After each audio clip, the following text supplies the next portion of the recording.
Assalamu alaikum wa rahmatullahi ta'ala wa barakatuh. Mes chers élèves, aujourd'hui on va continuer la leçon précédente qui se rapporte sur le circuit électrique simple.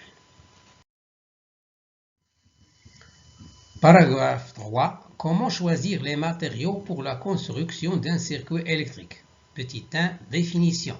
Certains matériaux permettent le passage du courant, d'autres non. On classe ainsi les matériaux en deux catégories. Les matériaux conducteurs qui permettent le passage du courant électrique et les matériaux isolants qui s'opposent au passage du courant électrique. Petit 2. Comment déterminer si un matériau est conducteur ou isolant? Hypothèse. À quoi doit servir la gaine en plastique qui entoure le fil de cuivre? La gaine en plastique doit servir à isoler le fil de cuivre pour éviter d'entrer en contact avec le fil de cuivre conducteur. Maintenant, on va tester certains matériaux, c'est-à-dire on veut savoir si ce matériau est conducteur ou un isolant. Pour cela, on va construire le circuit dessiné ci-dessous. On va prendre un clou en fer comme premier matériau à tester. Puis, on va le mettre entre les deux fils et on va voir est-ce que la lampe s'allume ou s'éteint. Observation.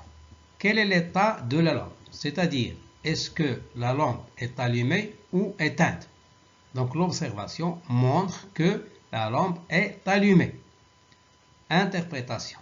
En fonction de l'état de la lampe, déterminer s'il y a du courant qui circule dans le circuit.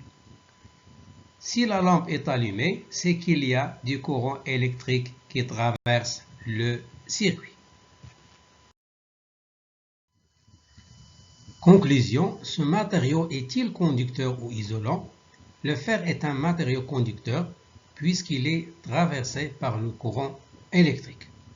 Maintenant, on va renouveler l'expérience, c'est-à-dire refaire la même expérience, mais cette fois-ci, on va changer le matériau. Les résultats obtenus sont résumés dans le tableau suivant. On constate que lorsqu'on a utilisé le cuivre, le fer et l'aluminium, la lampe est allumée. Cela montre qu'il y a un courant électrique qui circule dans le circuit et par conséquent, ces trois matériaux font partie des conducteurs.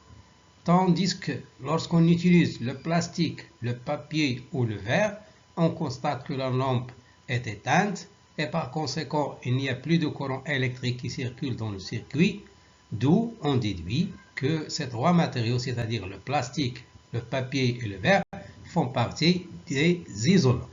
La conclusion à en tirer, bien sûr en répondant à la question suivante, à quoi sert la gaine en plastique qui entoure le fil de cuivre?